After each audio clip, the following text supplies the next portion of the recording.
But let's go ahead and move on to this first topic right here, man. We see the background back there. It's a big opening. There was a lot of anticipation Mhm. for this movie right here, where Doctor Strange in the Multiverse of Madness. And I will say, Elliot, for the first weekend, it did pretty good at the box office. It had, I think, Yeah. $187 million. Mhm. It's kind of hard to scale where we're at in the pandemic right now, in the middle, the Right. end, the beginning. I mean, stuff is kind of like all over the place. If Yep. you wanted to compare it to other films, what was it? Spider-Man No Way Home, they had a $260 million opening, So Yep. that's a steep decline, but at the same time, that wasn't an expectation. Yep. You know, on Rotten Tomatoes, the critics gave it a 74. Well, 74% of the critics liked it, excuse me, and 86% of the audience liked it. And if you wanted to compare that to the first film, it got an 89% from the critics and 85% from the audience. So the audience liked it a tad bit more the second go round, but not as much critically. It's not even certified fresh. But the news on the horizon, and this is coming from Deadline, they say Wizard Wobble, a wake up call for Wizard. Marvel as Doctor Strange 2 falls 67% in weekend two. Audiences run cold on Firestarter because I haven't seen that film. I'm gonna ask you if you have in a second, but that didn't do so hot, and this Rotten Tomato score is pretty piss poor. But this is a very lengthy article, and again, if you're watching this in the live right now or the replay, you can read this at your own leisure. The link is in the description. But it talks about reasonings why this 67% may be a big deal or may not be a big deal, and of course, I'm gonna give my 2 cents as well. It was comparing itself to Spider-Man No Way From Home, but a difference there is that was during Christmas Yep. Eve. Yep. Nobody was doing anything. Theaters were empty, and so it was able to take advantage of that. This also had a steep drop because they had a steep drop in it. Right. Right. Black Widow that came out last July had a steep dropping as well. It only opened to half of this at 80 million, Mhm. but I think a large part of that was due to piracy, and it debuted on Disney Plus and the theaters at the same time. So Yeah. that made sense. But now we have Doctor Strange 2 in the Multiverse of Madness. What would be the reasoning for the 67% drop? And is it even a big deal? This article goes on to say, that's in the description again, that it's because of bad word of mouth. Mm. If you look at Cinema Score, Doctor Strange has a B plus. And as far as Cinema Score is concerned, if you don't know what that means, the studios actually send out representatives to the theater on opening weekend and get the live grading of people's thoughts. As soon as they walk out, as far as the scale is concerned, a B plus on the Cinema Score is not the best, and in real Yep. life it is. And I'll be happy if I got a B plus on the test, but Right. this is this is different. So Elliot, is this a big deal to you? The 67% drop? Is Marvel falling apart, or are the Yep. cracks started to reveal itself, or is this normal because you have large drops when you have large opening weekends? Yep. It wasn't as large as Spider-Man 2, or no, not Spider-Man 2, Spider-Man No Way Home. But what do you take of this, man? And is this just a bunch of is it significant, man, or just kind of clickbaity, making something out of nothing? The sky is falling in, Brandon. Marvel is over. It's over, man. They had their first flop. No, this is I think it's clickbaity because I was looking while you was talking. I was looking up the numbers. So the first Doctor Strange made in its entire domestic run in 2016, 677 million worldwide. In the box office for the opening weekend was 85 million. So to put that in retrospect, we're now 6 years ahead. The film opened to 600, I think worldwide they're at 690, if I'm not mistaken, 688. Yeah, So let's think about that. 677 for an entire run when it came out 6 years ago, and now it's already surpassed that six right. years later. And also the box office that we have this weekend is almost essentially what they made in its first opening weekend. So yeah, I think Doctor Strange and Kevin Feige are pretty happy with these numbers, to say the Right. least. Of course, when you have a big drop off, it looks bad, but look what they made in the first weekend and the whole word of mouth thing. Sure, there might be a little bit of validity in that, but at the same time, I'm looking at, it's spring. This is our like you mentioned, as far as the pandemic goes, we're kind of getting back to like normalcy and summertime, and people came up with other things to do last year to kind of occupy their time. So we are in a different landscape of movie theater going experiences. So there is a little bit of that, but again, they're making money. This is they should put it on streaming. No. The film's doing quite well, to say the least.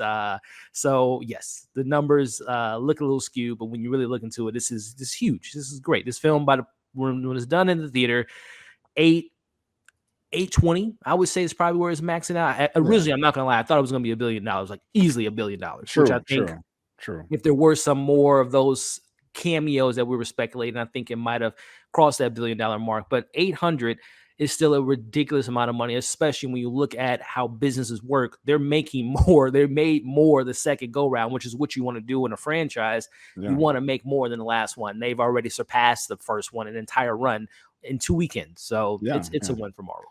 Yeah, man. You took the words right out of my mouth. I mean, it's right there, 688.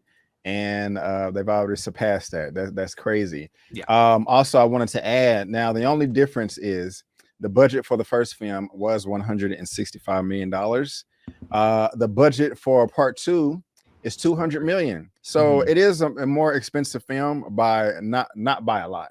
Yeah. And so it'll still just be fine. But admittedly, I did say to myself when we got that first trailer. Not the first trailer, excuse me. The second trailer showing Charles Xavier's back of the head. Telling the truth. I was like, oh, this is making $1 billion. Billion, easy. $1 billion, easy. It may make. I mean, I may have even said $2 billion. To be honest with you, but I know I did add a caveat saying that it has to meet our expectations, and I think across the board that this film did not meet anyone's expectations. It fell below. It's still a great film, Marvel. You still should be proud of yourself. I know it's not easy. Easier said than done, but it had its problems, and I do agree somewhat with the article saying that it was bad word of mouth. When you want to break all these records and stay consistent where you're averaging $980 million per film, when you have over 30, people got to be running out that opening weekend like, oh my God, that was amazing. They had so many cameos, bro. Go see it right now because you don't want to be spoiled. You know what I'm saying? You got to go see it. I saw it Thursday night at midnight. I'm finna go again Saturday at 3 p.m. And I'm taking my mama, my daddy, right? Kind of like you remember when The Dark Knight came out? I'm pretty like it was people. Bro, I saw The Dark Knight 3 times that day.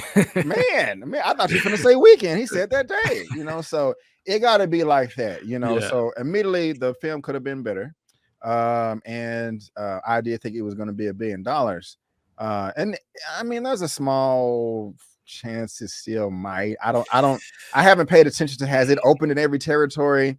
I know lately. I don't think so yeah, I know lately they've been having issues with certain Marvel films not being released in China. Right. Excuse me, damn, like Black Widow, Shang-Chi. That's crazy. Shang-Chi's, you get it. Yeah, we get it. It's Asian culture film, and it's not going to be over there. Yeah. So I don't know. I haven't looked that part up, but man, yeah, they're already in the black as far as profit. Yeah. With this 200 million. I say they probably spent around an additional 100 million in marketing, which the maybe marketing, maybe 150. Yeah. And that's standard. You know what I'm saying? So I think this is just fine. What are you guys saying in the chat? Besides Larry saying that they should release it in streaming. Ozia says the first one was better. I agree. The first movie? Doctor Strange? Yeah. Oh, I'm thinking she meant the second one. I'm sorry. The second one is better than the first. Yes, I am completely tripping on that one. Yes, the second one, in my opinion, is better than the first. Yeah. And I read that wrong. I probably confused you with so my bad. Myra gave it a 4. That's funny. Out of 5 or out of 10? Oh, that's a good question. Out of 100. I think it's out of 10. I think it's out of 10. I think it's out of 10. Doctor Strange and the Multiverse of Karen. That is hilarious. That is hilarious. Let me hear from y'all real quick. How many people have seen it more than once? Are there anybody that's seen it twice? Because I've seen it twice myself, but I didn't pay one of the times. So I want to know, was the movie good enough for you to see it to pay for it more than one time. Nina, while I'm waiting on that, Nina Black, this was better than the first one, hands down. Yeah, and I like the first one a lot. Okay. Let's see. I just want to see real quick. It could have made more if they didn't spoil the best parts in the trailer. I agree. I agree. Okay. My sisters watched it twice. Okay. Zia, I'd go again. Okay. I've seen it twice. The second time I did not pay. There you go. Okay. Karma, I want to rewatch it now that I've seen WandaVision. So Karma, let me know real quick. Did you see WandaVision for the first time after you saw Doctor Strange 2? Right. That's a good question. I would love to know that because WandaVision is a prerequisite for this movie. Oh yeah. Yeah, you're gonna. I don't know how you could enjoy it without it. I wonder to that point, Brandon. I wonder how many people didn't see WandaVision that saw this, or haven't seen WandaVision and heard that you got to see WandaVision and they haven't seen it quite yet, and they're trying to watch WandaVision, and maybe week 3, week 4 they go out to go see it in theaters, or they're to Larry's point, maybe they're waiting, watch WandaVision on Disney Plus, and I'll jump right into Doctor Strange. So I'm very curious on how many people have seen WandaVision that or haven't seen it that hasn't seen Doctor Strange quite yet. Interesting. I saw it. I'll watch it again. Seen it once and definitely want to see it again, but I'll wait for Disney Plus. Yeah. They needed more cameos. Carmen said yes. So, excuse me. I'm sorry, y'all. To answer my question, yeah. So that's interesting. That's interesting. I thought you saw WandaVision a long time ago, but thank you for the thank you for the info. I'll wait on Disney Plus. For a second, it's an okay movie. Okay. All right. Well.